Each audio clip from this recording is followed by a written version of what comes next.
Monsieur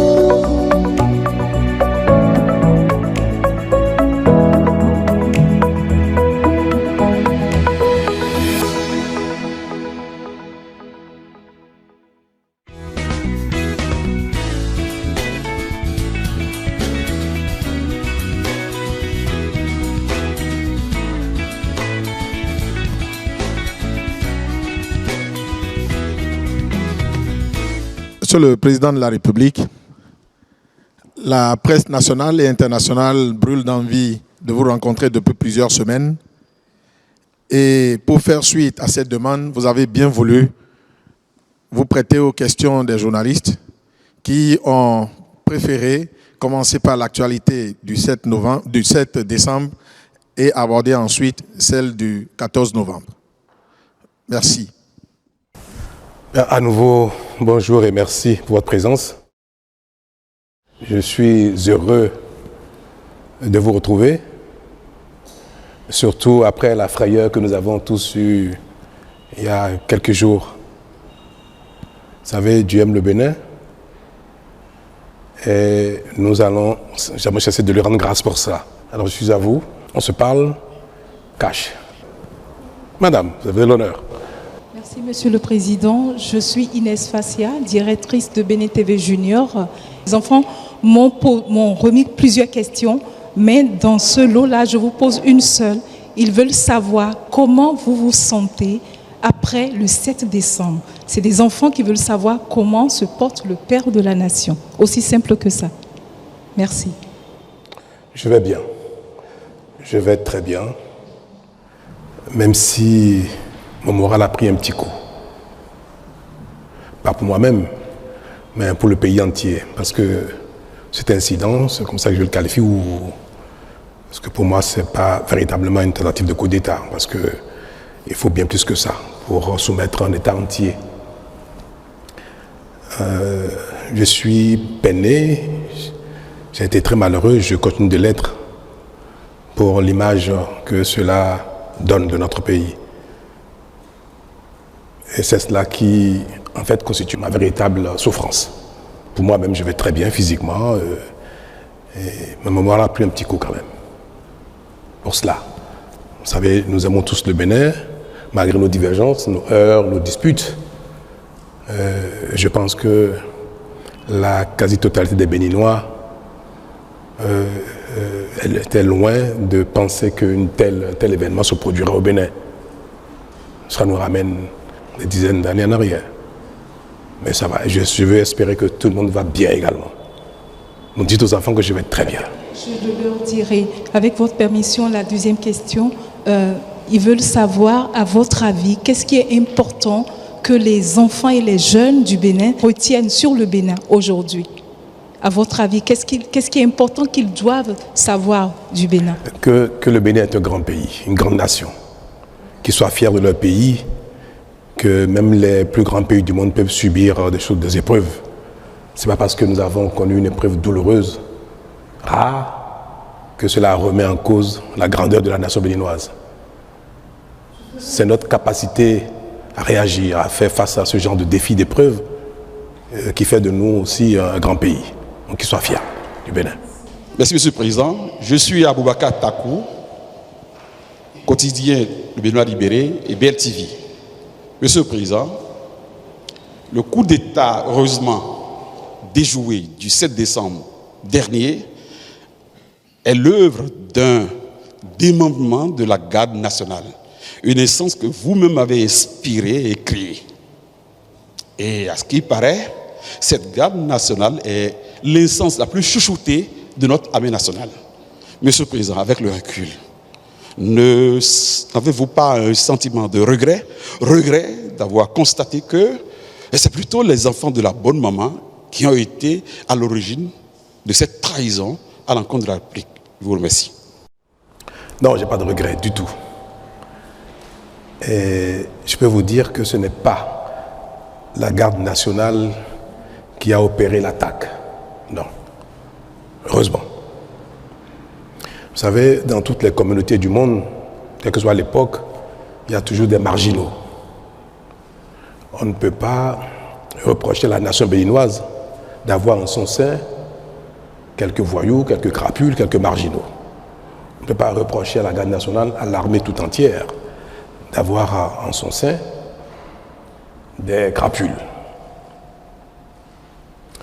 Alors, ce qui aurait peut-être permis de qualifier la garde nationale d'un corps en rébellion, c'est si nous avons pu avoir tout le commandement, ou une partie du commandement, ou du sous-commandement, ou bien une frange importante de l'unité.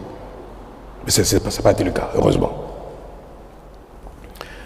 Et ceux qui ont opéré l'attaque n'étaient pas tous, sinon, dans leur grande majorité, ils ne relèvent pas de la garde nationale.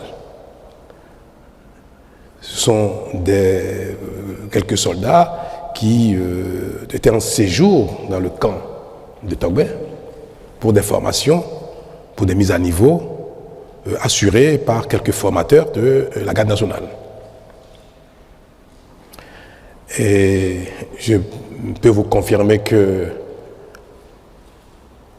l'armée béninoise tout entière, et notamment la garde nationale, elles ont été extraordinaires. Elles ont, dans les premières minutes, confirmé leur allégeance à l'État, au chef supérieur des armées, à leurs autorités, et ont engagé immédiatement des hommes pour venir au secours de l'État, pour venir porter main forte au mater les voyous. Nous avons reçu un détachement de la garde nationale elle-même qui est à Dessa, à Lada, et un détachement également de la caserne de Ouida. Toutes les autres casernes ont appelé le chef d'état-major général, ont appelé le commandant de la garde républicaine pour demander la conduite à tenir.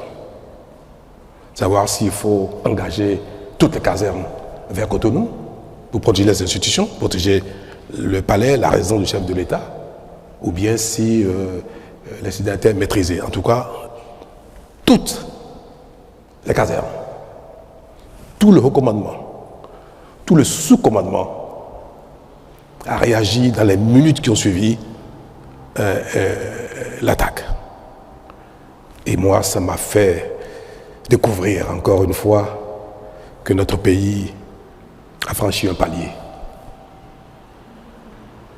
Vous savez, moi je n'appelle pas ça à la limite un coup d'État ou une tentative de coup d'État, c'est une attaque. Parce qu'un coup d'État, se saisir du pouvoir d'État requiert, certes, qu'il y ait une attaque du genre, mais qu'il y ait la possibilité que les différents corps d'armes se rallient. Qu'il y ait la possibilité que l'opinion publique, encore une bonne frange, se rallie. Que les institutions ou les principaux acteurs politiques se soumettent ou se rallient ou fassent allégeance. Mais nous n'avons observé rien de tout cela. Aucune caserne, aucun membre du haut commandement, du sous-commandement. Ils ont tous appelé, et je peux vous le dire, et je voudrais que vous en soyez fiers, ils ont tous appelé, et les voyous ont pris même eu l'outrecuidance d'appeler certains pour demander leur ralliement. Ils nous ont tout de suite informés de ces appels-là et ont exprimé leur attachement, leur loyauté à la République. Donc ce n'est pas la garde nationale, ce n'est même pas un démembrement de la garde nationale, ce n'est pas un commandement de la garde nationale, ni même un sous-commandement de la garde nationale. Je crois que nous devons garder notre fierté à l'égard de la garde nationale. Et le 1er août prochain, je serai parmi vous, dans le public ou une partie de la tribune, j'aurai le bonheur, le plaisir, l'honneur de me lever et de les applaudir. Parce qu'ils ont été extraordinaires. N'eût été ma volonté de limiter les dégâts quand ils ont fui de la télévision et se sont retranchés dans la caserne aurait été bombardée. Les renforts qui sont venus d'Alada, de la garde nationale, et de Ouida étaient en position de bombarder le camp de retraite, c'est-à-dire Togbe. Nous avons imaginé ce que ça aurait engendré comme dégâts humains, aussi bien dans la caserne que hors de la caserne. Parce qu'il y a eu beaucoup de jeunes soldats en formation qui n'étaient pas avec eux, mais qui ont embarqué. Vous avez dû le constater dans la vidéo qui a circulé à l'occasion de leur prise éphémère de la télévision. Et il disait, je crois, hein, il n'est pas avec nous, bien suis-le, suis-le. C'était même ridicule. Une bonne partie des enfants, des jeunes qu'ils ont embarqués ne savent même pas pourquoi. Vous savez, dans l'armée, quand un chef vous dit, venez, il y a une opération, vous suivez, par discipline. Donc ils ont embarqué les enfants, les garçons, qui sont venus découvrir sur le site de quoi il s'agissait. Et beaucoup, d'ailleurs, leur ont échappé pour ne pas être mêlés à cette forfaiture.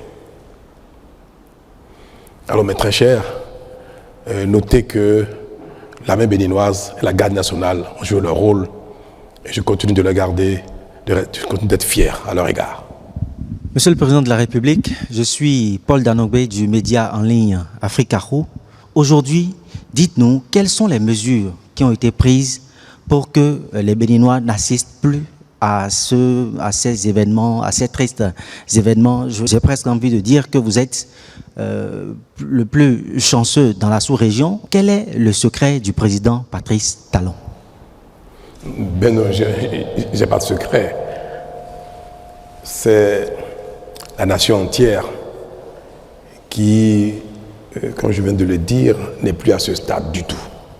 Le Bénin, j'aime bien le dire, c'est peut-être un peu prétentieux, mais le Bénin est déjà notre pays dans notre sous-région. Et certes, il y a eu des failles, c'est vrai. Je manquerais de sincérité si je ne vous l'avoue pas. Nous étions peut-être un peu dans un excès d'assurance et de constat de la paix, de la tranquillité d'un pays dans lequel tout le monde, malgré nos difficultés, nos peines, nos heurts, nos divergences, on pensait que le Bénin était loin d'être sujet à une telle chose. Vous savez, si on prend les grands pays dans lesquels ce genre de choses ne sont plus envisageables, les pays d'Europe, développés, les États-Unis, Canada et consorts,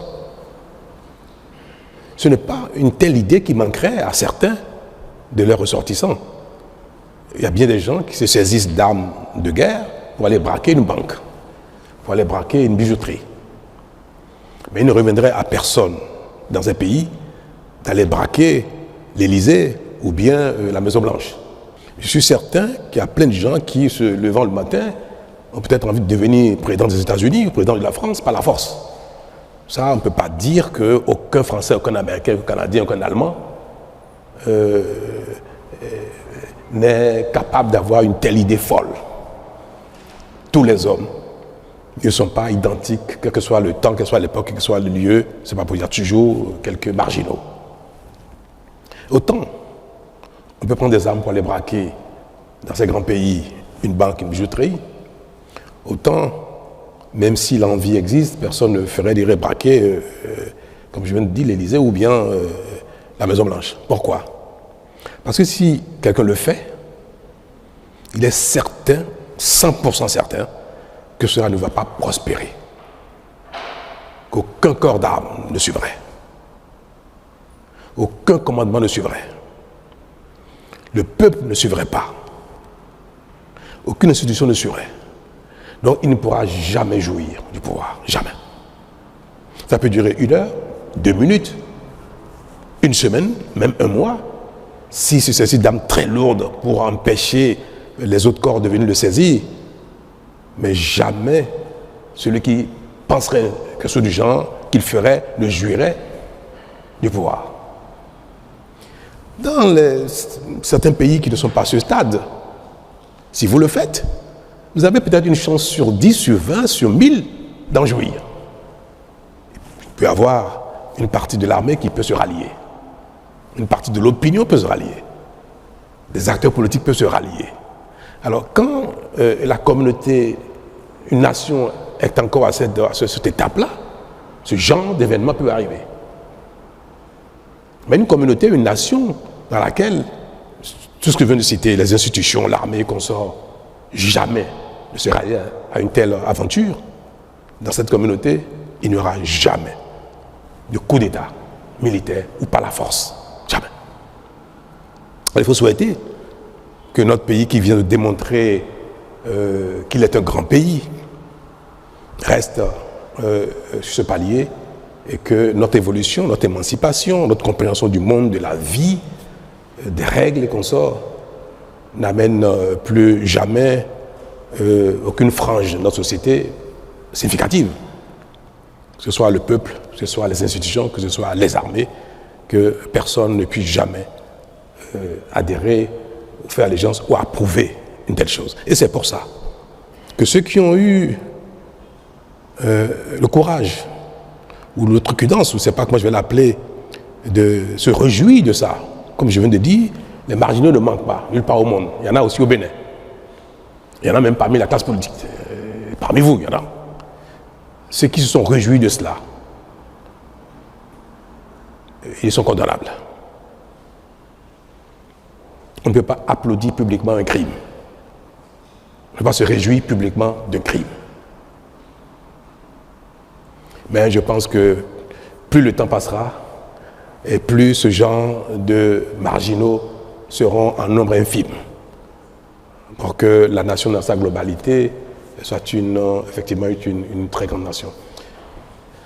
C'est pour dire que c'est au Bénin qu'il faut, je vais dire ça, qu'il faut apporter le salut de ce qui s'est passé, c'est-à-dire que la tentative n'est pas prospérée.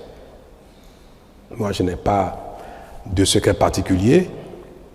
Je suis chef d'équipe pour un temps, ça va s'achever bientôt. Et nos actions ne portent que parce que les Béninois adhèrent à ce que nous faisons, malgré les divergences qu'on peut observer ici et là. Nous ne pourrons pas dire qu'aucun Béninois n'aura jamais, plus jamais une telle idée, mais il ne faudrait pas que l'idée puisse prospérer à ce point. Même si très vite, nous avons eu le dessus. Ils ont été chassés de la maison, vaillamment.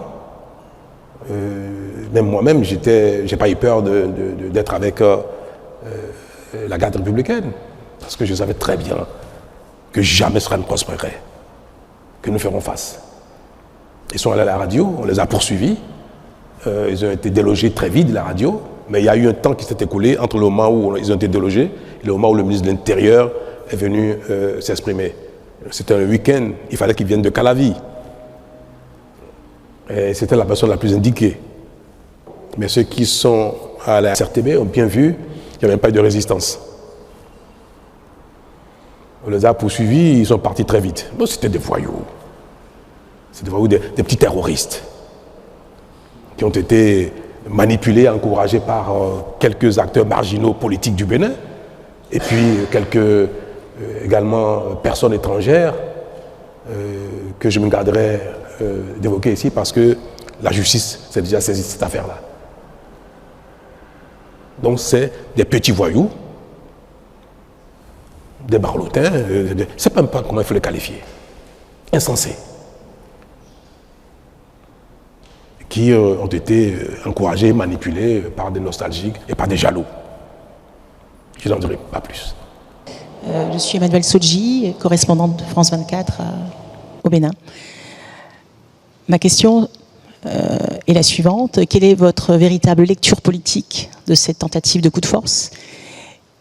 Et puis, deuxième partie, est-ce que vous craignez que cette nouvelle tentative se produise, sachant que les principaux responsables sont encore en fuite? Merci. Ma lecture politique de ce qui s'est passé, je n'en ai aucune. Je fais une lecture sociologique de ce qui s'est passé et non politique. Pour moi, cela n'a pas été engendré par une crise politique. Cela ne pouvait pas déboucher sur une remise en cause de notre orientation politique. Non. Donc je ne tire aucune conséquence politique de cela. Le Bénin lui-même est garant de notre sécurité, de ce que personne ne peut plus s'emparer du pouvoir par la force. Ce sont ces choses-là qui sont essentiellement les garants de notre stabilité. Donc, si il n'y a pas d'assurance que la prise de pouvoir d'État par la force de cette manière ne peut se prospérer, je pense que c'est ce qui ne se reproduiront plus jamais. Nous venons de donner un exemple aux marginaux. Donc, pour moi, madame, cela ne se reproduira plus jamais, juste parce que les uns et les autres ont pu constater que le Bénin n'est plus à ce stade. Toutefois, comme je viens de vous le dire tout à l'heure, les mesures appropriées pour ne pas perturber la quiétude des Béninois seront prises pour que des intentions du genre ne puissent jamais s'exprimer, que ça reste dans la tête des marginaux et qu'ils ne passent jamais à l'acte, ou même s'ils le tentent, à la seconde d'après, que ça ne puisse prospérer. Gérard Goyon, je suis du journal L'événement précis. Le Parlement de la CEDEAO a pris une résolution condamnant l'attaque et faisant des recommandations tendant à engager un dialogue. Comment vous avez accueilli cela, Monsieur le Président? Très bien, la CEDEAO est dans son rôle, c'est appréciable qu'un genre d'attaque soit condamné. Et il est également du rôle de la CEDEAO d'appeler à la concorde, à la discussion, à la paix dans tous les pays où quelque chose paraît remettre en cause l'ordre constitutionnel, donc politique, paraît. Donc il est évident que la communauté internationale invite le Bénin, invite le président de la République, les acteurs politiques, à ne jamais emprunter cette voie pour régler un problème qui pourrait être politique, qui pourrait l'être.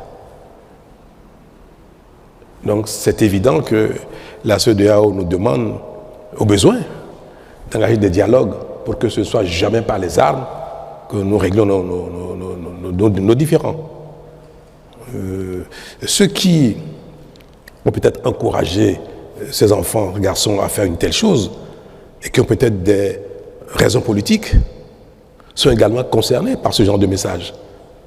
Vous avez beau avoir des divergences avec le pouvoir en place, l'État ou l'autorité en charge, à l'instant, vous ne pouvez pas faire, encourager, inciter les gens à aller s'attaquer à l'État.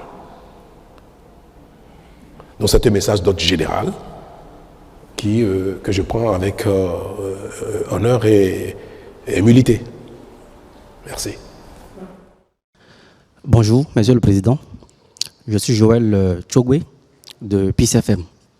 Alors, ma question, c'est de savoir, est-ce que vous pensez que les dysfonctionnements ou les défis de gouvernance peuvent faire le lit à des intentions malveillantes, de tentatives de putsch? Et ensuite, quelle est la mission de l'armée étrangère qui a été sollicitée pour venir en renfort à l'armée béninoise? Merci. Aucune œuvre humaine n'est parfaite. Hein? Donc, ce que vous qualifiez peut-être de dysfonctionnement de l'action publique, c'est vous qui le dites. Moi, je ne sais pas si le mot est approprié. Il n'y a rien, aucune action, nulle part au monde, soit capable de faire l'unanimité. Aucune action humaine. Même le Créateur ne fait pas l'unanimité. À plus de raison, les hommes et l'action humaine. Donc, ce qui a pu, dans le courant de l'action publique, pendant le mandat ou les mandats qui se sont écoulés, à ne pas plaire à certains, aux uns aux autres, ont pu porter même parfois préjudice, à tort ou à raison, à certains, peuvent être de nature à ce que il soit souhaité que le président, le chef d'équipe décède. Pourquoi pas? On peut dire, oh là là, si une mort emporte celui-là, mes peines seraient finies. C'est pareil, hein, vous savez, quelqu'un qui pense que la rigueur de l'État, la rigueur des institutions est imprimée par le chef et qui lutte de manière implacable contre la corruption. Et si quelqu'un vide la corruption, il peut souhaiter que tout cela s'arrête par la disparition du chef. C'est humain, c'est humain. Et donc pour moi, ce qui a pu se passer, même si des acteurs politiques que je qualifie de marginaux ont pu encourager les enfants, les garçons à le faire,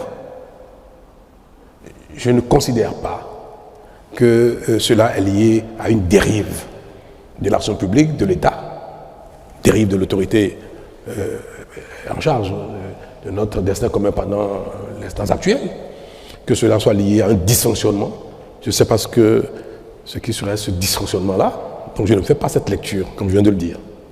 Alors, pour ce qui est de l'intervention de l'armée de l'air du Nigeria, c'est un peu vers midi qu'après avoir analysé la situation, en discussion avec les responsables militaires, le patron de la garde républicaine, le chef d'état-major général qui était en France, qui a dirigé les opérations de loin et qui s'apprêtait à prendre le vol et venir à Cotonou. C'est après avoir échangé avec eux que nous avons décidé de faire appel à une frappe, à un pays susceptible de nous aider à faire une frappe chirurgicale. Parce qu'ils se sont retranchés à Togbin avec des armes lourdes, avec des blindés. On avait neutralisé un des blindés devant la télévision nationale, mais ils sont retournés dans la caserne avec des blindés. Vous savez, dos au mur, ils peuvent encore faire des bêtises. C'est-à-dire commencer dans la caserne, à tirer, à faire n'importe quoi, en sachant que la cause était perdue. Nous avions nous aussi positionné des blindés non loin du camp pour les convaincre, résoudre à déposer les armes. Vous ne pouvez pas être certain que des gens qui ont fait une telle folie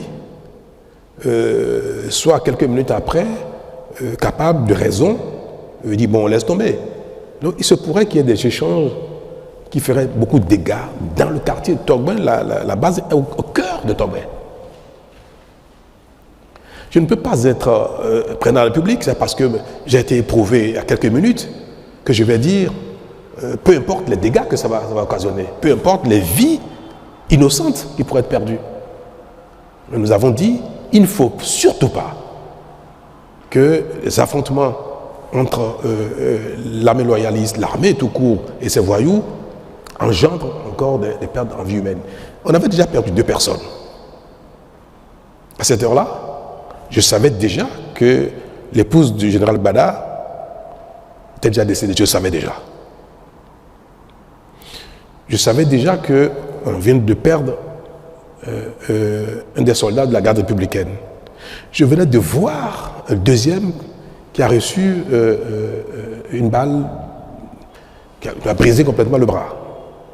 Donc pour moi, nous étions en train de perdre déjà 3 personnes. Est-ce que ces voyous, il faut les bombarder, les anéantir et les tuer? Nous avons aboli la peine de mort au Bénin. Nous n'allons pas, par nos armes, tuer des gens qui sont dans le crime.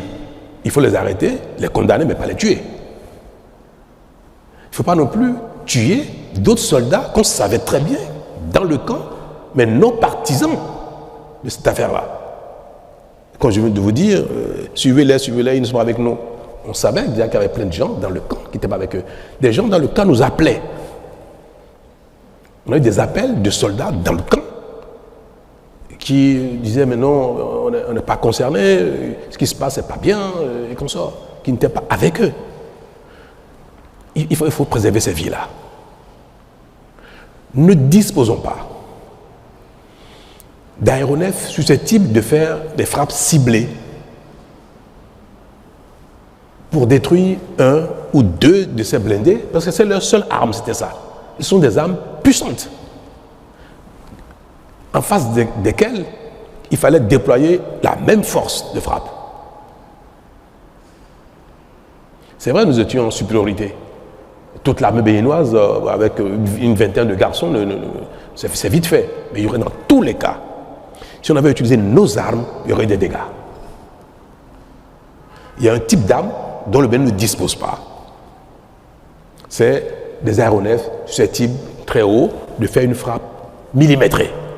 sur... peut-être que les temps à venir, nous allons l'acquérir. Mais vous savez, nous venons de loin et nous consacrons nos ressources à nous assurer du minimum. Notre stratégie de lutte contre le terrorisme, de préservation de la sécurité intérieure du pays, requiert des acquisitions assez spécifiques. Les terroristes n'utilisent pas des blindés. Nous ne pensons pas que le Bénin irait un jour en guerre contre les pays voisins. Si on a beaucoup d'argent, on achèterait tout et n'importe quoi. On n'a pas beaucoup d'argent. On achète ce qui est utile, important, impératif pour nous. Donc avoir des avions qui coûtent très cher, à l'achat, à l'entretien, à l'utilisation, pour tirer sur des blindés, autant le Nigeria peut disposer de cela, autant ce ne serait pas raisonnable que le Bénin investisse des centaines de milliards pour acheter de telles armes, même si l'utilisation peut s'avérer nécessaire à certains moments de la vie, comme vous venez de l'observer. Pour préserver Togben, le quartier et les vies humaines, il fallait faire appel à une telle arme pour neutraliser un ou deux blindés de tête afin qu'ils comprennent qu'ils sont totalement nus et qu'ils se rendent. Donc vers midi, nous avons décidé de solliciter le Nigeria. Nous savions, le commandement militaire béninois savait que nos amis nigérians disposaient de tel équipement. On leur a fait appel via la CEDEAO, via le président Tinubu lui-même en personne, et nous avons opéré les formalités nécessaires dans la journée pour que ce soit une intervention qui se fasse dans le cadre de la CEDEAO, normée, bien précis, et nous avons dit dans quel cadre nous voulons le faire, et nous avons rassuré même les Nigérians que cela éviterait beaucoup de pertes en vie humaine. Le président Tinubu a été rassuré de cela. Parce que il ne faut pas, pour neutraliser une dizaine de gars, vingtaine, tuer des centaines d'autres. Donc c'est exclusivement à cet effet que nous avons sollicité les appareils qui sont venus opérer. Ils ont fait 2 frappes.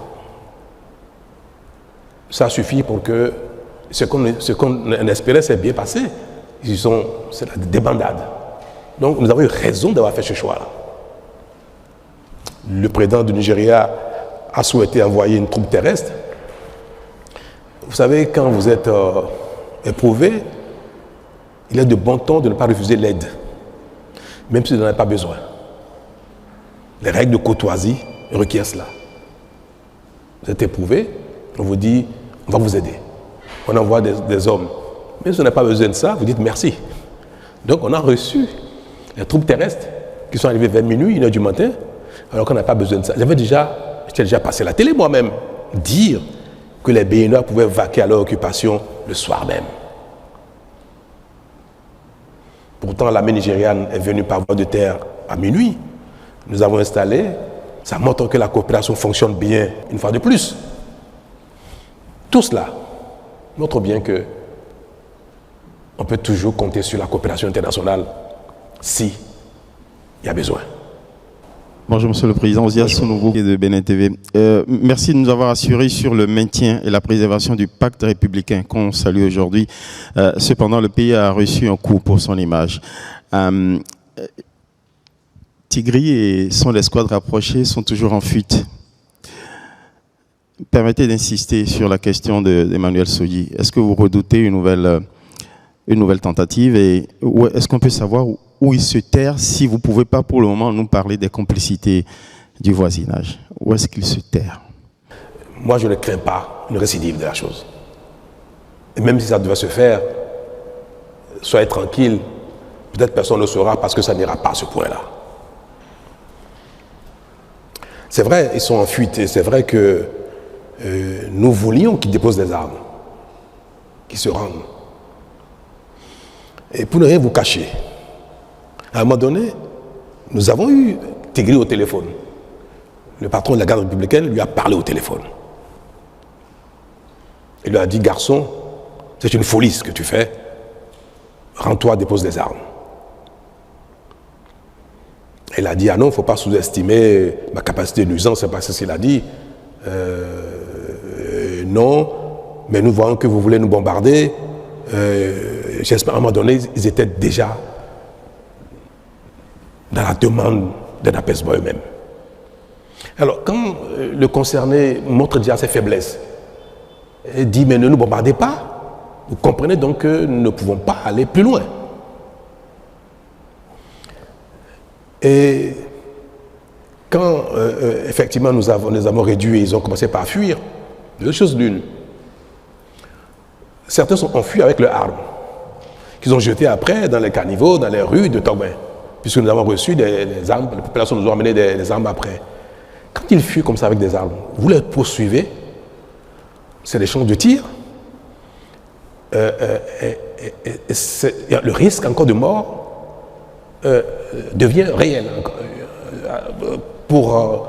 À l'instant où vous poursuivez quelqu'un qui est armé, dans un quartier densément peuplé.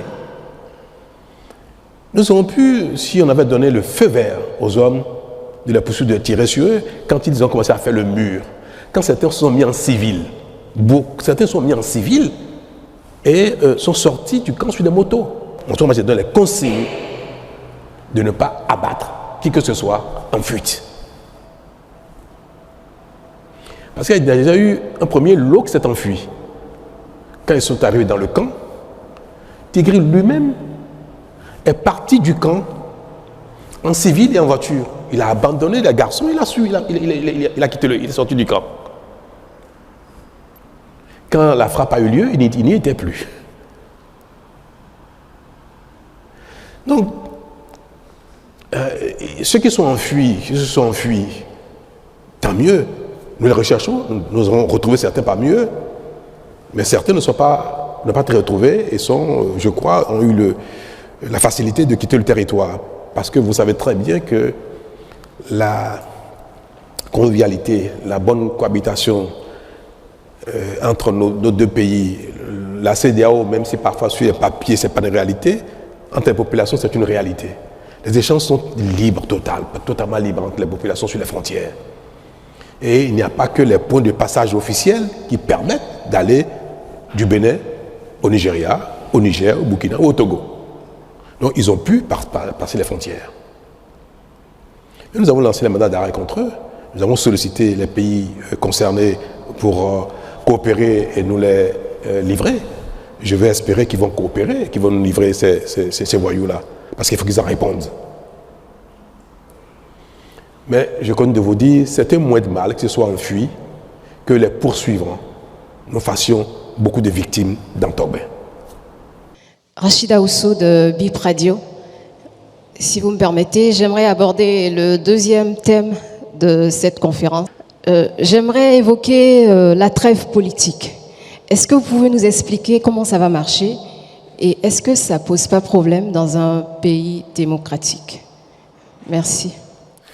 J'ai donc promulgué hier la loi portant révision de la Constitution. Et c'est vrai que dans les nouvelles dispositions, il y a, je vais le dire ça abusivement, l'instauration d'une trêve. Mais en fait, ce n'est pas nouveau, madame. Dans le dispositif politique électoral du Bénin, ça tout le monde le sait, la campagne électorale en vue du changement des équipes politiques, que ce soit exécutif parlementaire ou aux exécutifs locaux, la campagne électorale, dans les tests qui organisent les élections aujourd'hui, la campagne ne peut s'ouvrir que, je crois, c'est 2 semaines avant le scrutin.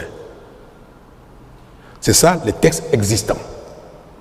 Donc, théoriquement, dans les règles, dans les tests qui organisent la compétition politique, on n'est en campagne électorale que 2 semaines avant les élections, avant les scrutins. Et si vous lisez les nouvelles dispositions de la Constitution, c'est tout ce qui a été dit. On dit que la critique par les acteurs politiques est permise, elle est autorisée, elle est même normale, elle est souhaitée. C'est dans la Constitution. Il faut que les acteurs politiques, notamment ceux qui ne sont pas en charge, puissent commenter, critiquer l'action de ceux qui sont en charge pour qu'il y ait amélioration, pour qu'il y ait des propositions alternatives, pour qu'il y ait des solutions. Parce qu'on ne peut pas dire que ceux qui sont en charge d'une fonction politique ont la science infuse et qu'à eux seuls, ils détiennent la vérité. Donc, le principe même de la critique de l'action publique est consacré dans la Constitution, dans les nouvelles dispositions et de manière permanente. Il faut ne pas vous laisser entraîner par l'image des mots. Je dirais plutôt l'image, même pas leur contenu. Parce que le mot trêve paraît très fort.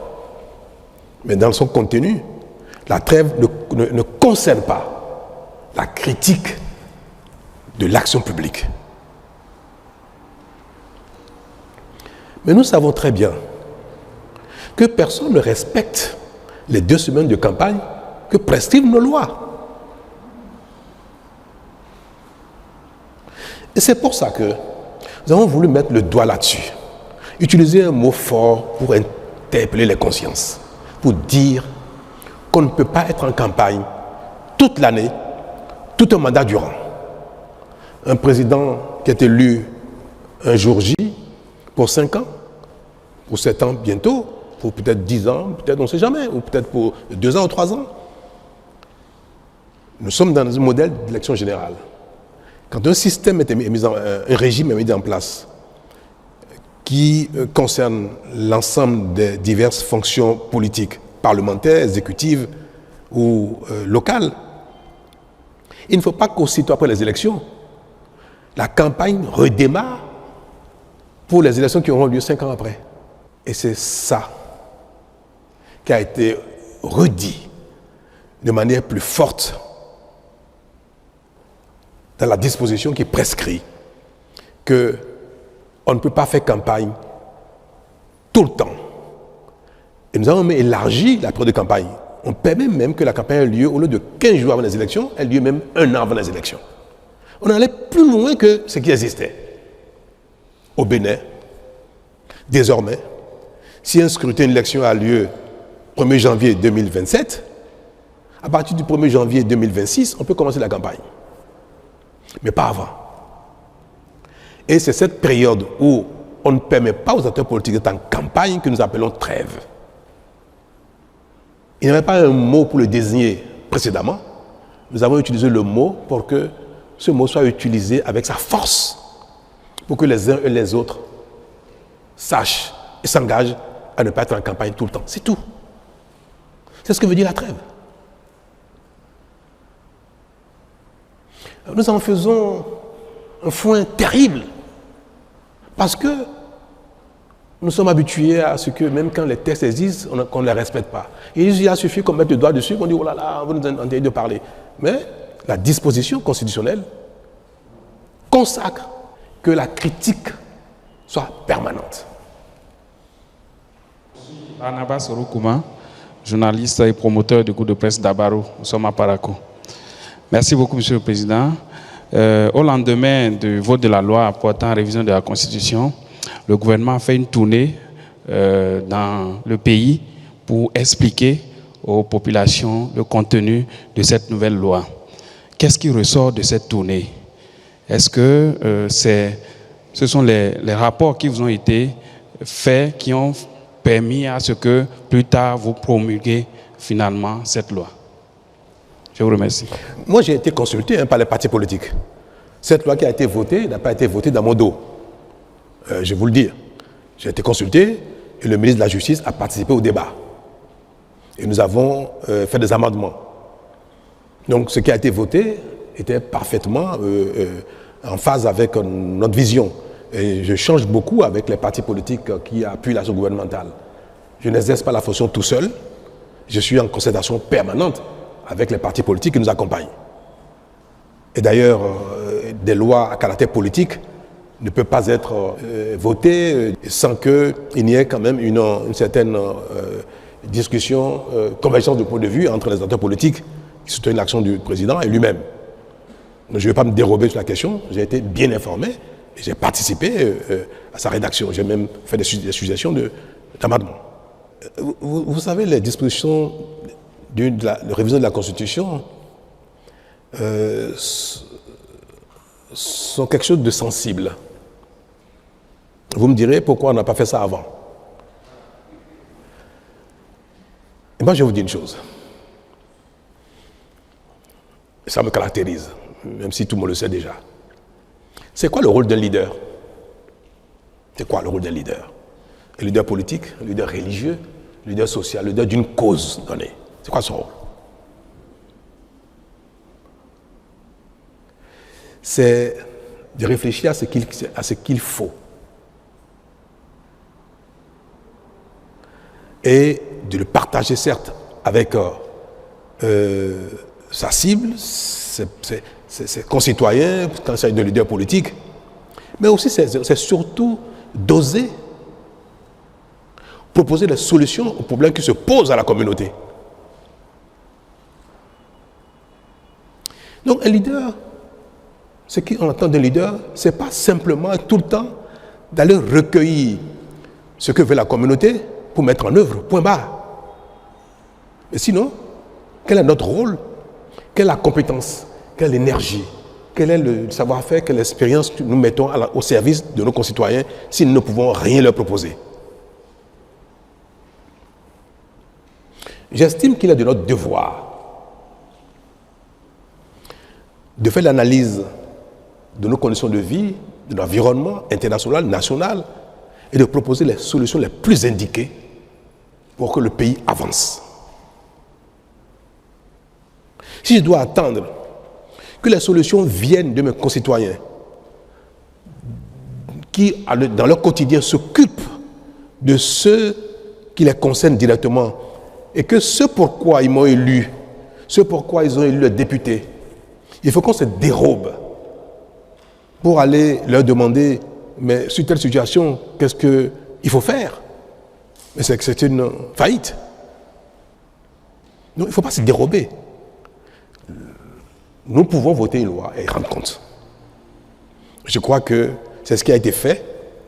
Le temps que nous avons mis à promulguer n'est pas lié à la reddition de comptes. Non. Il fallait que la Cour constitutionnelle se prononce sur la conformité de la loi par rapport à la Constitution. Mais j'ai voulu, par respect au peuple, j'ai voulu quand même que tout de suite, dès que la loi a été votée, j'ai voulu que le peuple soit informé de cela, nonobstant la procédure de validation par la Cour constitutionnelle en ce qui concerne la constitutionnalité de la loi. Bonjour Monsieur le Président, oui. Le Sénat.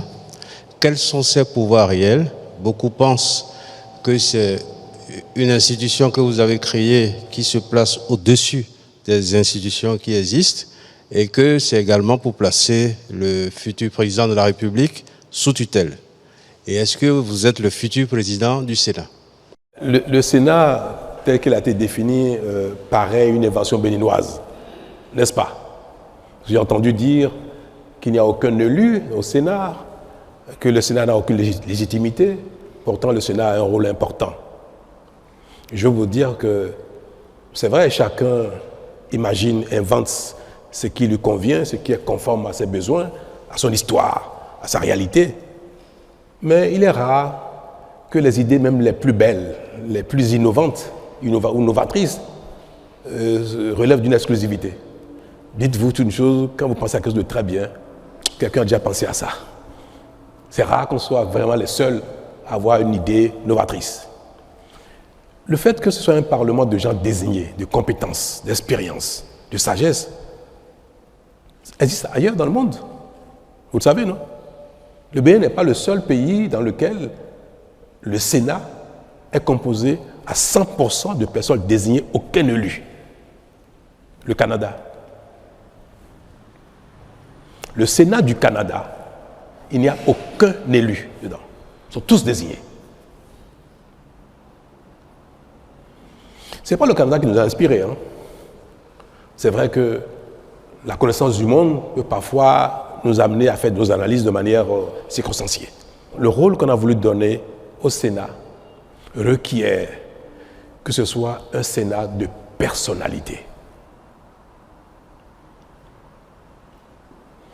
Pour jouer ce rôle tampon, pour jouer ce rôle d'apaisement, pour jouer ce rôle de régulateur de la vie politique. Au Bénin, il n'y a aucune institution qui régule, qui apaise, qui tempère les ardeurs politiques. Ça n'existe pas. Et pourtant, c'est notre plus grand problème. Ce sont les heurts politiques qui créent des histoires. Ce sont les différences politiques qui même empêchent l'action politique efficace. Il n'est pas inutile qu'il y ait dans la République un conseil de sages. Nous l'avons appelé Sénat parce qu'il a quand même un petit rôle législatif.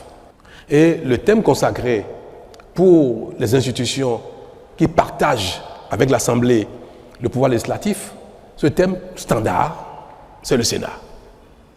S'il n'y avait il n'y avait pas le moindre rôle législatif dans les attributions du Sénat, on aurait peut-être appelé le Conseil des sages. Mais tel qu'on l'a défini, le Sénat a également un autre rôle législatif parce qu'il y avait un vide dans le dispositif béninois, dans la Constitution en ce qui concerne les divergences entre le Parlement et le gouvernement. Vous savez, au Bénin,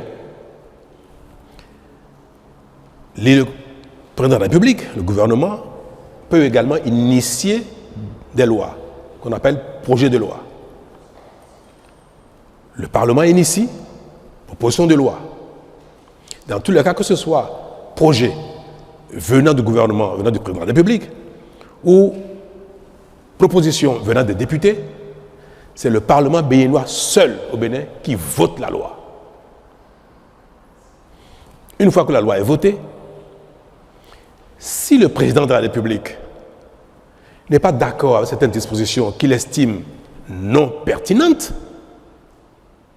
pour l'action publique, pour la gouvernance du pays, pour l'efficacité de l'action publique, le président de la République peut demander une deuxième lecture. Et il dit, à l'occasion, il demande que telle disposition soit modifiée dans tel ou tel sens. Il peut suggérer même d'introduire de nouvelles dispositions dans la loi qui a été votée. Et le Parlement se réunit une seconde fois et une dernière fois sur la loi en question pour prendre en compte, pour analyser, pour examiner les demandes du président de la République. Le Parlement est autonome, souverain. Il a beau recevoir les demandes du président, il a beau recevoir ses commentaires, le Parlement peut ne pas suivre la demande du président de la République et voter la loi telle qu'elle avait déjà voté la première fois, ou voter différemment, en tout cas, peut ne pas donner suite à la demande du président de la République. C'est la réalité législative au Bénin. Mais nous sommes dans un régime présidentiel où l'ensemble de l'action publique, de développement, d'organisation, de sécurité, de financement, tout cela relève des prérogatives du président de la République. Quand il y a divergence majeure entre le président de la République, entre le gouvernement et le Parlement, il peut y avoir un blocage. Et on l'observe dans les grands pays où ils ont un système bipolaire, où le pouvoir est véritablement partagé entre un Parlement, je vais donner l'exemple de la France, entre le Parlement et le président de la République. Parce que ce n'est pas un régime parlementaire, c'est un régime présidentiel, mais qui partage son pouvoir exécutif avec la majorité parlementaire. Il peut y avoir des blocages terribles. Le Bénin n'est pas dans un régime du genre, mais quand même, les lois peuvent être votées sans l'approbation ou sans prendre en compte les demandes ou les exigences du président de la République. C'est bien pour la démocratie, mais parfois pour les pays comme les nôtres, ça génère des paralysies ou ça génère des perversions. Et c'est surtout les perversions qu'il faut craindre. Pendant longtemps, pour ceux qui ont la mémoire des choses, pour voter les lois au Parlement, ce sont des valises d'argent qui vont à Porte-Novo. Vous avez oublié ça, apparemment. Pourtant, ça date d'à peine 10 ans. On en parlait de manière confortable. C'est devenu quelque chose de courant. Ça ne gênait plus personne. Les lois, toutes les lois pratiquement, en tout cas les lois majeures, notamment si c'est une proposition de loi venant du gouvernement, il faut payer avant que le Parlement ne vote. C'est une proposition de loi dans laquelle le président ou le gouvernement a un intérêt particulier sur une disposition particulière. Elle a beau être pertinente, s'il ne paye pas, ce ne sera pas voté. Les valises d'argent circulaient entre Cotonou et Porte-Novo. Tout le monde le savait, ça. Et ça nous convenait bien. Nous étions tombés dans une perversion qui est devenue quelque chose, sport national, comme la plupart de nos travers. Hein. Mais j'ai été très vite confronté aussi à cette demande-là. J'ai dit, avec moi, pas question. C'est fini ça. Moi, je suis venu pour réformer. Et c'était l'une des raisons pour lesquelles j'avais dit, je ferai un seul mandat de réforme et ça me suffira parce que j'ai considéré qu'il fallait combattre nos tares, nos perversions, nos vulnérabilités et que cela allait améliorer l'action publique. La bonne gouvernance, allait instaurer la bonne gouvernance. Et j'ai combattu, j'ai refusé. Mais ce n'est pas n'importe qui résiste à ça. Mais j'ai entrepris, moi, honorablement, de parler avec la classe politique entière, tous les partis existants, y compris les FCBE d'alors, en proposant un pacte, en proposant qu'on travaille ensemble. Une partie a accepté, d'autres ont reçu le dictat de leur chef. Non. Mais j'ai réussi à recomposer une majorité au Parlement pour accompagner l'action publique, mon action. Je ne peux pas, parce que moi je suis chanceux, parce que je suis parfois un peu kamikaze, je ne peux pas voir des imperfections, des choses graves qui génèrent des travers et en partant dire, bon, tant pis, moi je m'en suis sorti, le reste on verra bien. C'est mon pays. C'est le pays de mes enfants, mes petits-enfants, de vos enfants, de nous tous, de mes concitoyens, les gens de mon village, les gens du village voisin, les gens du village lointain. Bref, c'est le pays de mes concitoyens. Et si Dieu me donne une longue vie, je serai béni encore peut-être pendant quelques années, et je vais subir la gouvernance de mon pays. Donc, je ne peux pas voir quelque chose mérite d'être corrigé, quelque chose est une faiblesse, une tare, une perversion, et laisser ça ainsi. C'est pour ça qu'on a suggéré qu'il y ait un organe qui soit capable d'arbitrer entre le président de la République et le Parlement en cas de blocage, au cas où une loi serait votée par le Parlement. Le président de la République demande une deuxième lecture. Le Parlement ne tient pas compte de la demande du président. Donc, il y a deux positions. Et cela peut être une loi importante. C'est vrai que les lois de finances, la Constitution a prévu les voies et moyens pour contourner les blocages. Mais il y a plein d'autres lois qui sont d'importance pour la République et qui parfois font l'objet donc de blocages entre le Parlement et le gouvernement. Nous avons dit qu'il peut y avoir un conseil de sages, de sachants, les gens qui ont été au Parlement, qui ont été dans la fonction, qui ont été à la Cour constitutionnelle, sont des personnalités diverses qui peuvent examiner la demande du président, la loi votée par le Parlement et dire le Parlement a raison, le président de la République a tort, ou bien le président de la République a raison, c'est le Parlement qui a tort. Un tel organe peut permettre, si le président de la République a des observations, des demandes qui vont dans le bon sens, qui sont d'intérêt général, un tel organe peut permettre que cette loi soit votée, soit promulguée selon les demandes pertinentes du président, afin que ce ne soit pas des considérations politiques mesquines qui empêchent la mise en œuvre de quelque chose qui est bon pour le pays. Nous considérons que Ne regardez pas le Sénat à l'entame. Imaginez le Sénat dans 10, 15, 20 ans. Un organe du genre qui rassemble autant de personnalités qui ont été dans ces genres de fonctions, forcément à quelque chose de plus que le gouvernement lui-même, que quelque chose de plus que le Parlement lui-même en matière d'appréciation de l'intérêt général.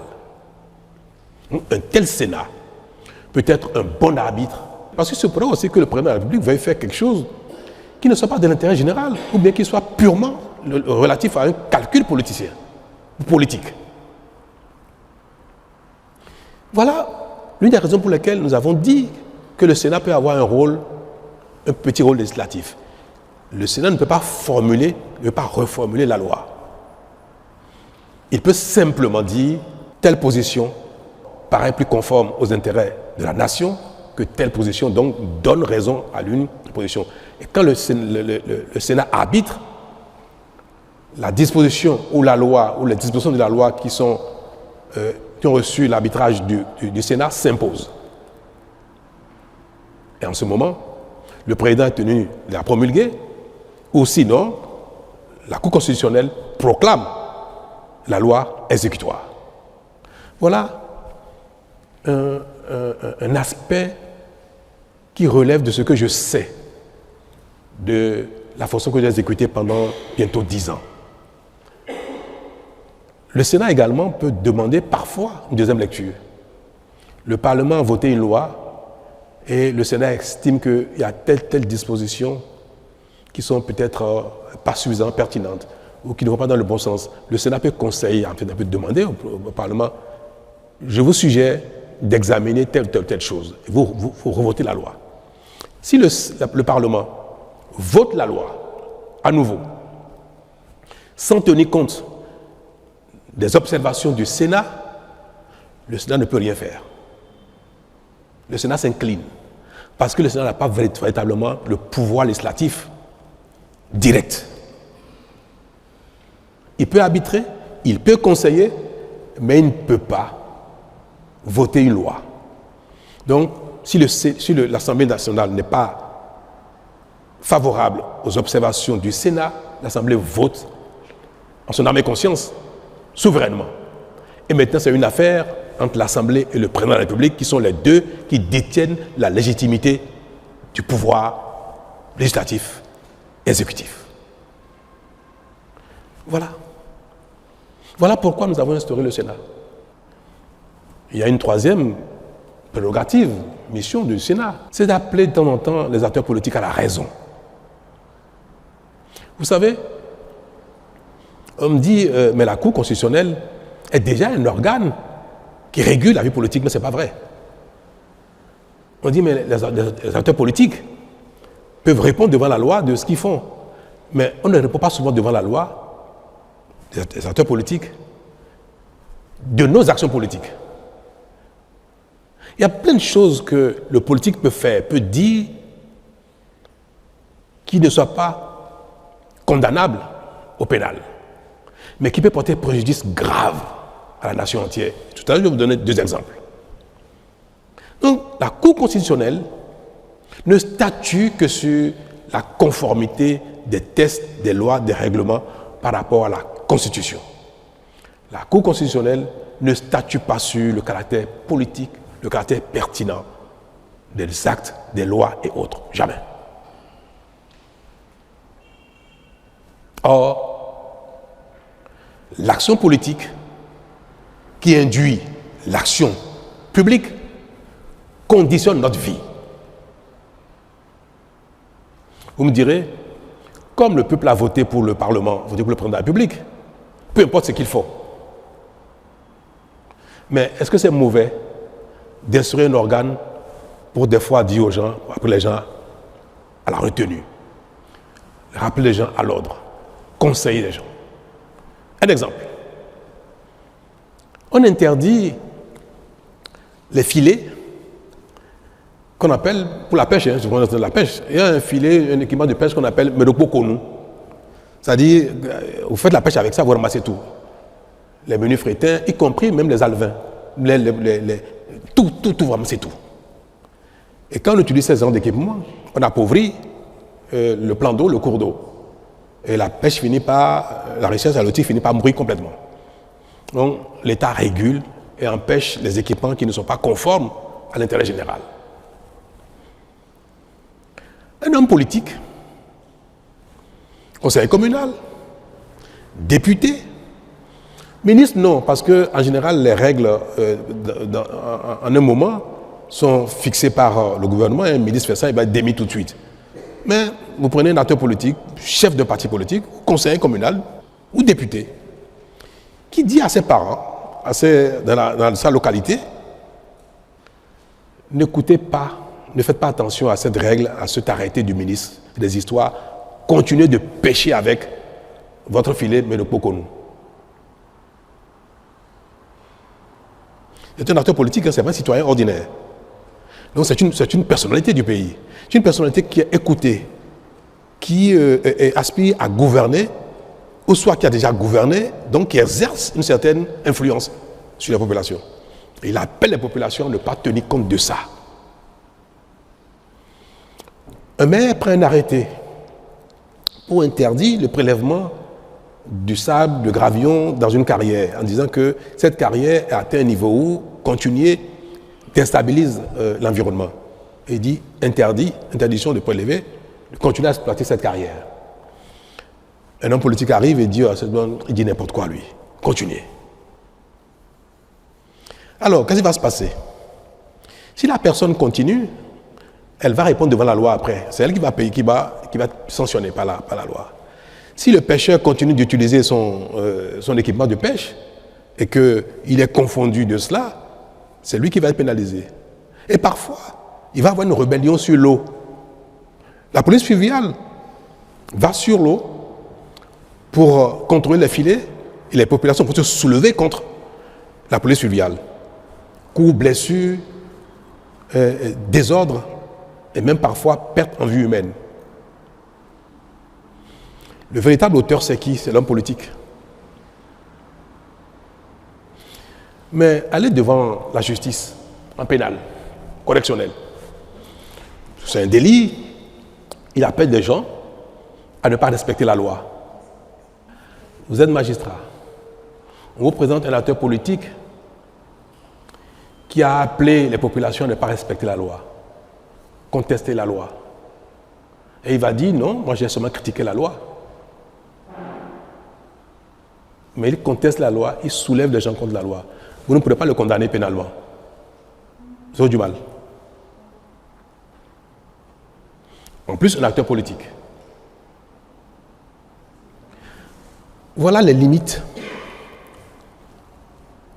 Je ne suis pas juriste, hein, autrement je ne suis pas magistrat et consort, mais je vis au quotidien ce genre de choses, je suis face à ce genre de situation. Où un homme politique va dire ça, et il va être devant la loi, mais ce n'est pas lui qui a fait la bêtise. Ce n'est pas lui qui a pêché avec un filet. Lui, il a simplement dit aux populations, mais j'estime que le test de loi, le règlement ou l'arrêté qu'on sort était excessif ou bien n'est pas pertinent et qu'on sort, je n'ai dit que ça. Mais ça, ce n'est pas condamnable. C'est ni un délit, ni un crime. Il faut que les juges aillent très loin pour aller trouver la culpabilité pénale d'un tel comportement politique. Et ça fait des dégâts énormes dans nos communautés. Il y a des choses qu'un citoyen lambda peut dire. Tant qu'il n'a pas un frein, il n'a pas commis un délit, il peut continuer de le dire. Parce qu'on n'arrête pas les gens, on ne pousse pas les gens juste parce qu'ils disent cette loi-là, moi je ne vais pas la respecter. Un citoyen le dit ça, on ne le fera rien du tout. Il conteste la loi alors qu'il n'a pas le droit. On n'a pas le droit de contester les tests, les règlements, les lois de la République. On peut les critiquer, on ne peut pas les contester. Pour les contester, il faut aller devant les juridictions qui ont la compétence de recevoir les contestations et de statuer pour dire « Ah, le citoyen a raison, telle loi, tel règlement, tel décret n'est pas conforme à l'ensemble du dispositif positif légal de notre pays. » Mais en dehors de la contestation devant la juridiction, théoriquement, personne n'a le droit de contester l'autorité de la loi, des règlements, dès lors qu'ils sont en vigueur. Donc, que les citoyens, même si on ne doit pas le faire, qu'ils contestent l'autorité de la loi et des règlements, on ne peut pas mettre les gens en prison pour ça. Mais qu'un acteur politique, une personnalité politique, qui a de l'influence, qui aspire à gouverner, qui a même déjà gouverné, fasse de telles choses, ce n'est pas pénalement qu'il faut régler ça, il faut régler ça politiquement, il faut l'appeler à la raison. Il faut qu'il y ait parfois, comment on dit, un observatoire pour dire tel ou tel, ce que vous faites pour un politique, pour un chef de parti, pour un ministre, pour un député, pour un conseiller communal, ce n'est pas bien parce que vous remettez en cause l'ordre global. Le Sénat a aussi ce rôle-là, de pouvoir interpeller les acteurs politiques sur des choses qui sont contraires à l'intérêt général, qui sont contraires à la sécurité, qui sont contraires à la paix. Quand un homme politique dit « Moi, je vais appeler les miens, ils vont venir si vous allez vous affronter sur le terrain ». D'un homme politique, ce n'est pas bien. Mais est-ce que vous allez le poursuivre en pénal pour ça? Parce qu'il a dit, je vais appeler les miens, vous allez venir s'affronter. Non. Ce n'est pas tout qui est pénal. Il faut éviter aussi d'amener les acteurs politiques systématiquement devant la loi parce que ça crée trop de problèmes. Ce qui n'est pas convenable politiquement. Il faut qu'il y ait un organe pour leur dire, ce n'est pas bien ce que vous faites. Ne faites plus ça, ne dites plus ça. Et si là, les personnes refusent, récidivent, vont jusqu'à demander qu'il y ait un coup d'État, vont jusqu'à demander à ce qu'il y ait la guerre civile, vont jusqu'à demander que les populations s'affrontent. Là, on peut dire, non, non, là, vous exagérez. On peut prononcer même sanction politique contre ces personnes-là. C'est tout. Nous mettons en place dans notre pays des dispositions qui accompagnent notre dynamique de développement, la compétition politique, l'activité politique, comme dans tous les autres domaines où, quand on est dans un métier, il y a des codes de déontologie, il y a des lois, des règlements qui les organisent, qui sanctionnent. Il n'y a qu'en politique où aucun test, aucun règlement, aucune institution n'appelle à recadrer l'activité politique, l'action politique ou les propos politiques. Ça n'existe pas au Bénin. C'est le seul métier. On peut faire ce qu'on veut et il n'y a personne qui peut vous rappeler à l'ordre. Si vous êtes médecin, infirmier, artisan, policier, je ne sais pas quoi, zémédien et consort, votre activité est réglementée. L'activité politique, non. Vous pouvez faire ce que vous voulez. Vous pouvez appeler les gens à se tuer. À la limite, on ne vous dira rien. Est-ce que c'est un tort de proposer qu'il y ait un conseil de sages qui appelle les uns et les autres à la raison pour que nous vivions plus en harmonie et que l'action politique publique soit efficace et non chaque fois objet de conflits, de guerre. Voilà, mesdames et messieurs, l'intérêt du Sénat. Je pense qu'il serait bien que nul ne se dérobe. Que nul ne se dérobe. Que toutes les personnes qui ont servi ce Bénin, ce pays, qui ont une certaine personnalité, une certaine expérience, une certaine notoriété, acceptent, pendant qu'ils sont encore un peu vigoureux, d'être dans ce conseil de sages. Moi, je ne vais pas me dérober. Et j'espère que personne ne se dérobera. Personne. Ce n'est pas très contraignant d'être dans ce conseil, dans ce Sénat, pour donner son opinion, pour apprécier ce que font les uns les autres, pour conseiller et pour apaiser, pour servir de tampon. Non. Donc, je pense, je vais l'espérer, que toutes les personnes visées vont accepter de siéger au Sénat, y compris moi-même. Monsieur le Président, je suis Éric Guédénon de Canal 3 Télévision. Alors, la loi que vous avez promulguée, il y a la question des mandats. Oui, c'est vrai qu'on ne doute plus de votre volonté de faire jouer le Bénin dans la Cour des grandes nations. Cependant, aucun grand pays démocratique majeur n'a instauré 7 ans. Pourquoi le Bénin a fait l'option de 7 ans? le Bénin aspire à être dans la catégorie des grands pays. Les grands pays font 5 ans et le Bénin fait 7 ans. C'est comme si nous on recule, on se met dans la catégorie des pays qui... Non, je vais vous dire pourquoi.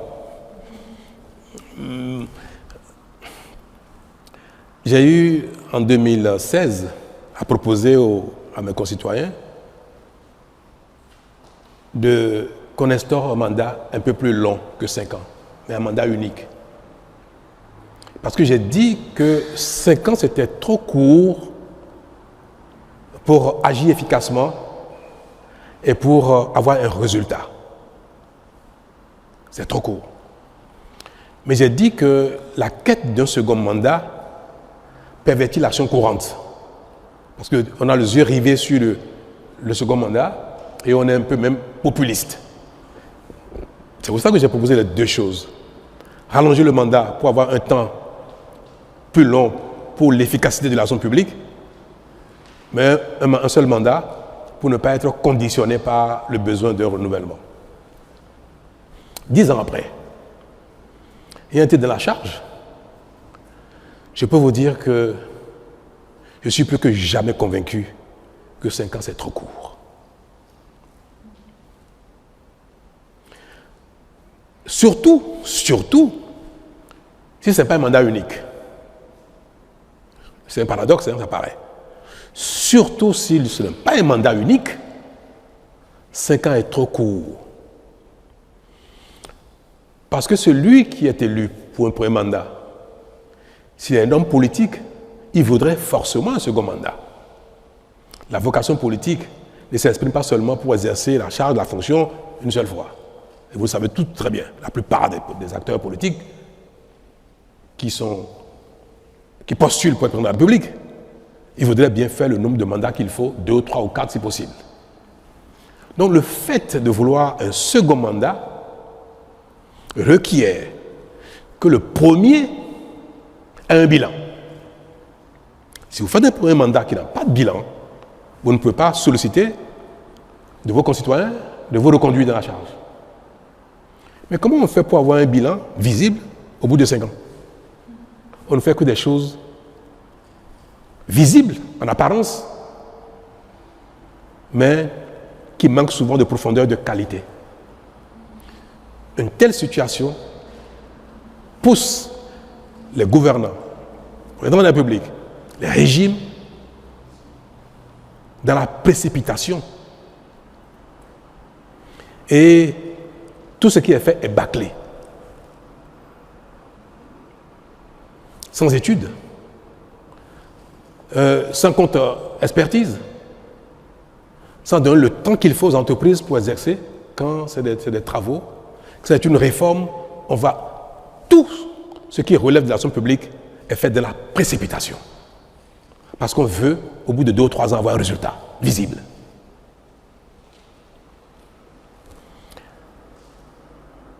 Les pays qui font 4 ans, les grands pays, 4 ans, 5 ans, c'est des pays dans lesquels tout est déjà fait. On va prendre l'exemple des États-Unis qui font 4 ans. L'exemple de la France qui est passé de 7 ans en 5 ans. Mais quand vous écoutez les attentes des populations aux États-Unis, en Allemagne, en Italie, en France, c'est quoi l'attente des populations? Quelle est leur demande face aux acteurs politiques? Quand vous écoutez l'offre politique des acteurs politiques italiens, espagnols, français, canadiens, américains, quand vous écoutez leur offre politique, de quoi ils parlent? Vous n'entendrez jamais les populations françaises, américaines ou italiennes demander de l'eau à leurs acteurs politiques. Il nous faut de l'eau, jamais. Qui a déjà entendu ça une fois dans les réclamations des populations en France ou aux États-Unis? Jamais. Vous n'entendez jamais demander de l'électricité. Ils ne demandent jamais la route. Ils ne demandent jamais les hôpitaux. Ils ne demandent jamais les écoles. Même pas les universités. Peut-être des centres de recherche. Pourquoi? Parce que l'eau, ils l'ont déjà depuis longtemps. La route, ils l'ont depuis longtemps. L'électricité, les gens naissent avec ça, ils ne s'imaginent pas que ce soit un bien particulier. C'est une banalité. N'entendez pas les gens dire dans ma région, je veux une université. Les gens ne demandent pas ça. Les populations vont dire, nous voulons lutter contre l'immigration. Pour qui on va voter pour qu'il combatte l'immigration?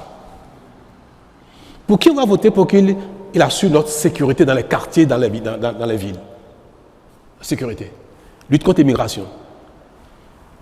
On va entendre, nous ne voulons pas aller à la retraite à 65 ans, on veut continuer à la retraite à 60 ans.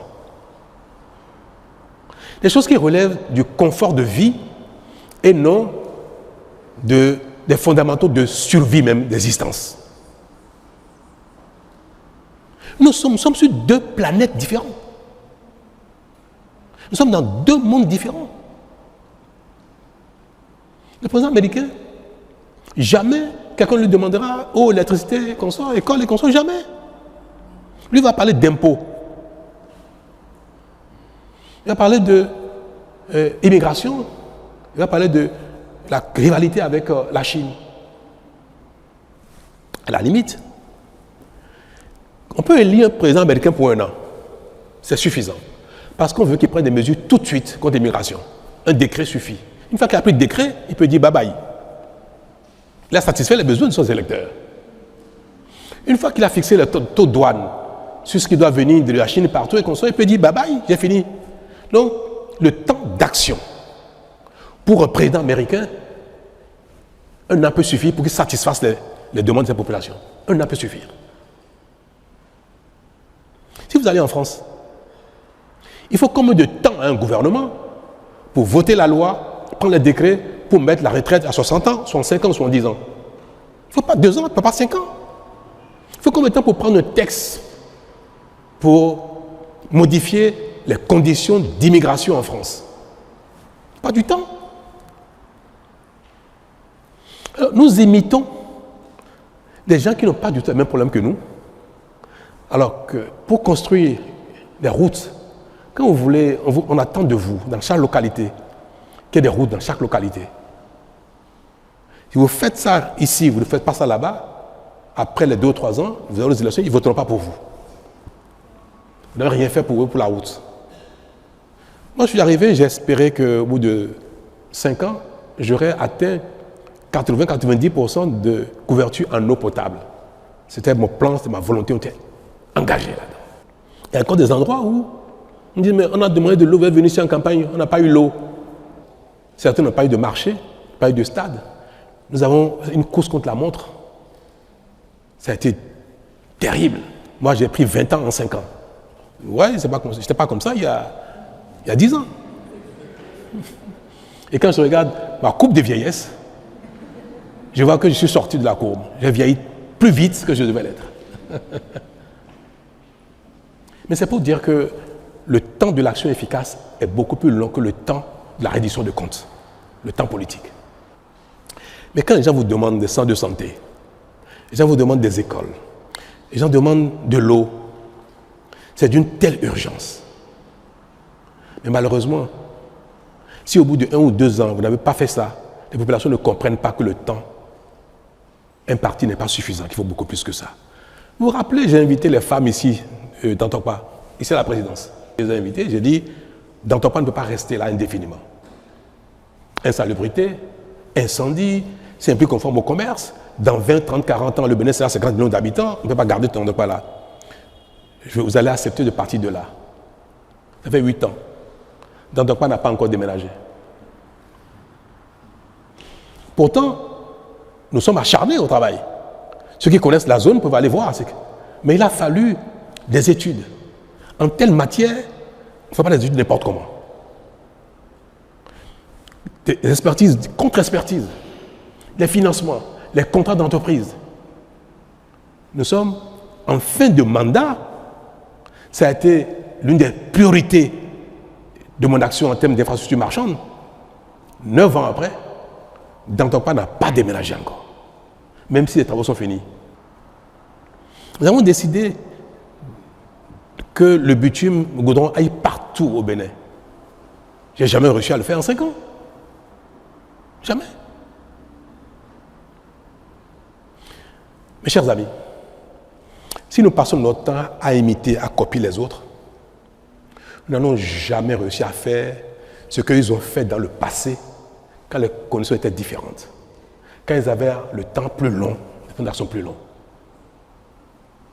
Nous faisons un saut dans l'avenir avec nos besoins qui datent du Moyen-Âge et nous voulons utiliser les mêmes outils, les mêmes tests, les mêmes temps que ceux qui ont fini avec ça il y a 50 ans, il y a 100 ans, il y a 200 ans.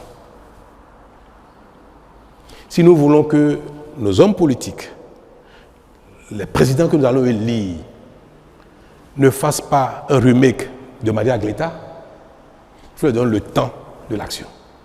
Maria Gleta a été un échec pour deux raisons essentielles. La précipitation. Le président Boni-Yayi, je pense qu'il est lui aussi, il voulait qu'il y ait de l'électricité. Parce que c'est des choses qui dans votre bilan, vous qualifient. Tellement ils étaient pressés qu'ils sont adressés à des gens incompétents. Ils n'ont pas le temps d'apprécier la compétence de ceux qui leur font des études. Ils n'ont pas eu le temps de demander des contre-expertises pour voir si c'est pertinent, sur les choix technologiques qui ont été proposés. Les vendeurs d'illusions, il y en a partout dans le monde. Vous êtes pressés, on va vous vendre n'importe quoi. On a donné un temps de réalisation qui était trop court. Même si la corruption a été un élément. Mais je pense que l'élément fondamental d'un tel échec,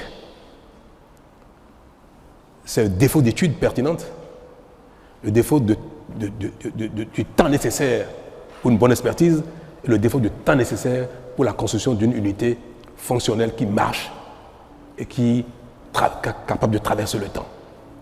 Et des erreurs comme ça, on en a commis partout. Vous avez vu les vidéos sur l'Assemblée nationale, Porte Nouveau, qu'on ne peut pas habiter parce que c'est trop dangereux, qui a été démoli maintenant.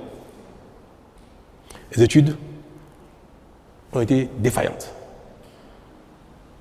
Quelque chose a été construit sur la base d'une étude qui avait beaucoup de faiblesses.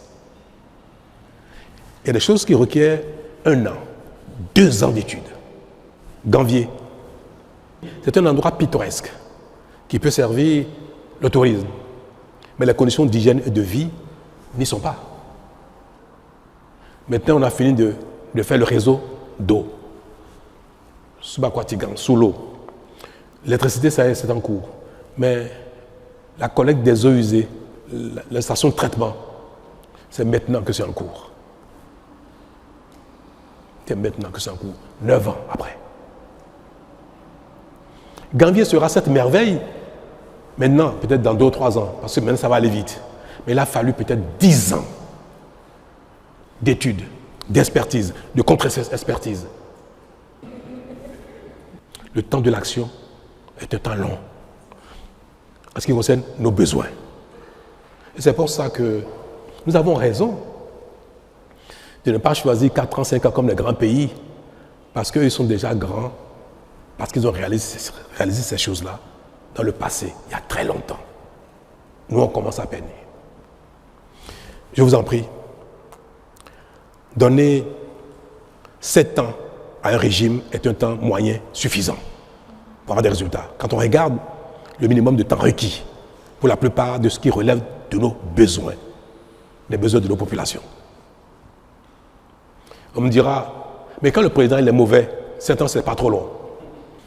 Là également, on a tort. Quand le temps est court, il ne permet ni au mauvais de faire quelque chose, ni au bon de faire quelque chose. Que vous soyez bon ou mauvais, quand le temps est court, vous ne faites rien. Quand le temps est long, est suffisant, celui qui est bon fera quelque chose. Celui qui n'est pas bon, il ne fera rien. Mais ça ne change rien pour celui qui est mauvais. Donc le président qui n'est pas bon, le gouvernement qui n'est pas bon, que le temps soit suffisant, ou trop court, ou trop long, il ne fera rien. Mais il ne faut pas qu'à cause de lui, on vote une disposition qui empêche ceux qui sont bons de faire des bonnes choses. Non, on regarde le mal pour empêcher le bien de se faire. En fait, voilà comment je dis ça, la disposition philosophique qui nous guide ici. dans les pays où nous sommes confrontés au manque de confiance, au manque d'efficacité. Comme peu de gens sont bons, alors on met en place des dispositions qui empêchent tout le monde d'être bon. C'est le paradoxe du humain. Non, donc, c'est pas parce que de temps en temps, la communauté aura des présidents qui ne sont pas bons, qui ne sont pas efficaces, qui ne sont pas pertinents, qui n'ont pas de bonne vision. Ce n'est pas pour ça qu'il faut considérer que jamais il n'y aura de bons présidents. Et en conséquence, on met des tests en place qui ne donneront jamais la possibilité à quelqu'un de bien inspiré de faire des choses pour satisfaire nos besoins. Voilà pourquoi j'ai estimé que partant de la fonction, j'estime que ce que je peux faire de bien pour mon pays, c'est de relever tout ce que j'ai pu constater pendant mes 2 mandats, tout ce que j'ai pu analyser. Mais quand même, j'ai parfois l'esprit assez critique. Je parviens à observer.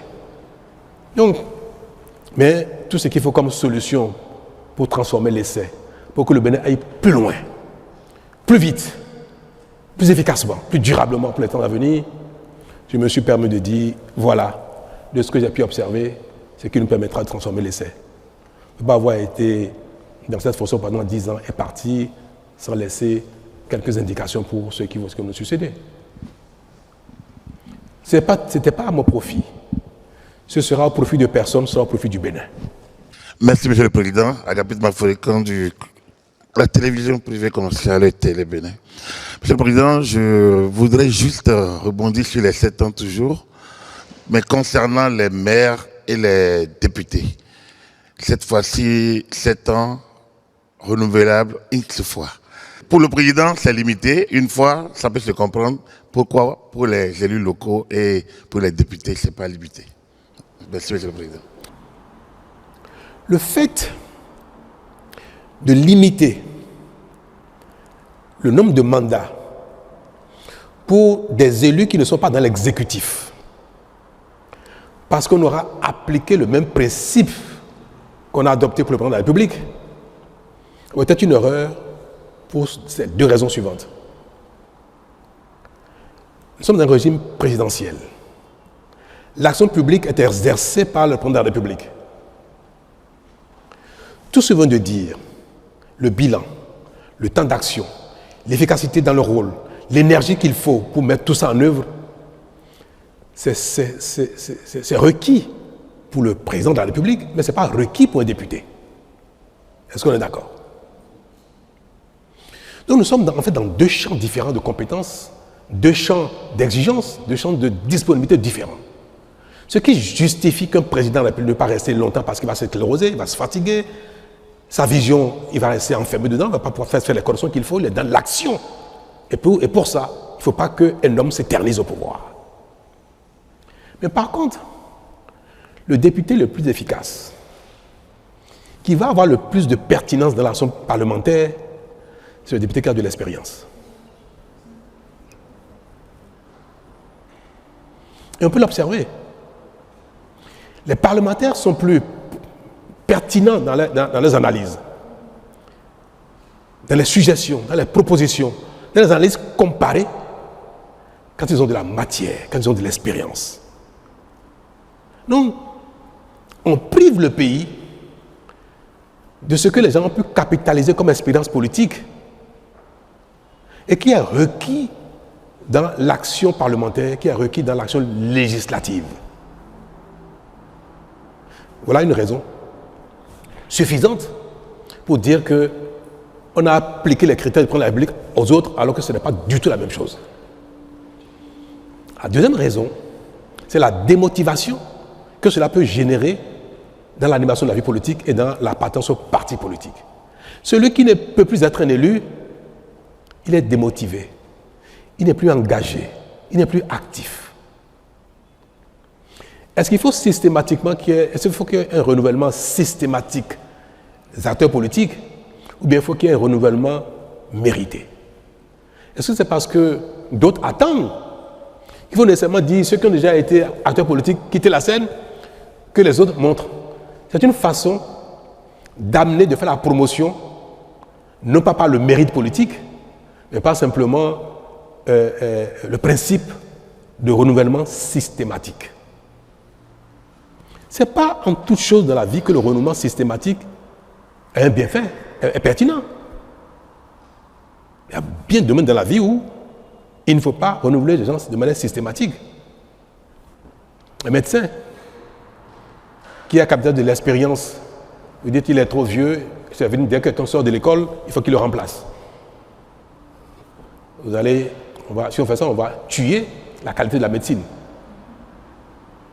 Vous direz que comparaison n'a pas raison, mais je peux vous dire que si on veut que les partis politiques se renforcent, restent dans la durée, concourent à la stabilité politique, concourent à la continuité de l'action publique, il faut que ce soit les populations qui décident pour qui ils vont voter. Il faut que ce soit les partis politiques qui décident de qui va monter de rang, de cran, de palier en raison de son intelligence, de son génie, de son engagement, de son militantisme et de ses mérites, au lieu de rendre cela systématique. On a fait une erreur. J'estime que celui qui est bien né doit pouvoir corriger ses erreurs sans qu'on ne lui répète 2 fois. Merci, Monsieur le Président de la République. Franck Aounon de Canal 3. Alors, je voudrais savoir quel est le contenu de la critique qui est consacrée par la Constitution. Qu'est-ce qu'on y met concrètement? Merci. On n'y met rien du tout. La critique, c'est la critique. Seulement que la Constitution recommande aux acteurs politiques, notamment ceux qui ne sont pas en charge à un moment T,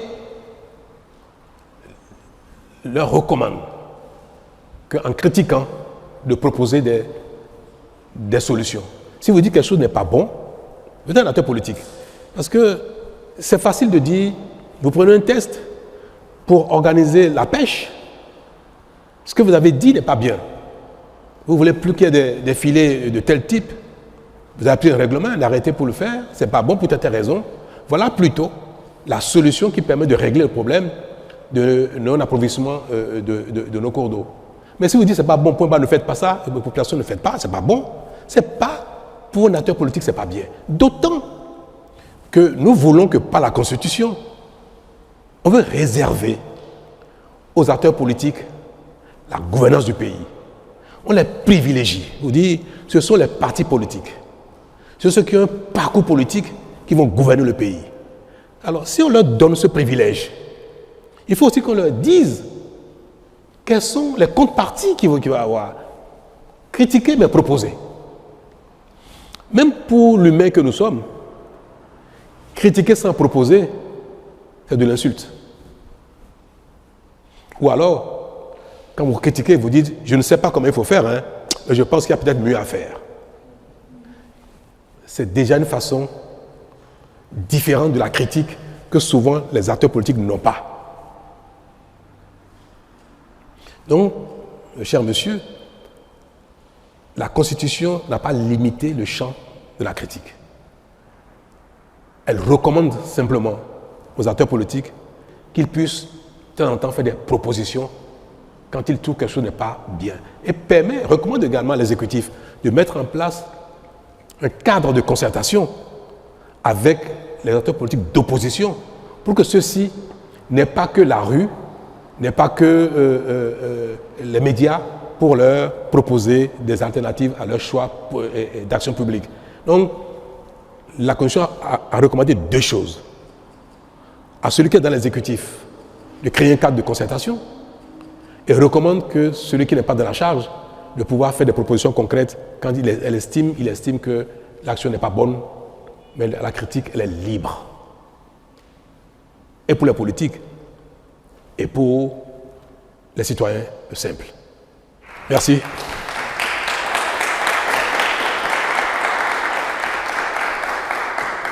Je voudrais, avant de vous adresser mes vœux de manière formelle, vous souhaiter une bonne année, vous des médias et de la presse. Le Bénin fait son chemin. Nous allons souhaiter que 2026 nous apporte davantage que les années passées. Bonne santé à tous, du métier, et qu'il y ait un peu plus de ralice.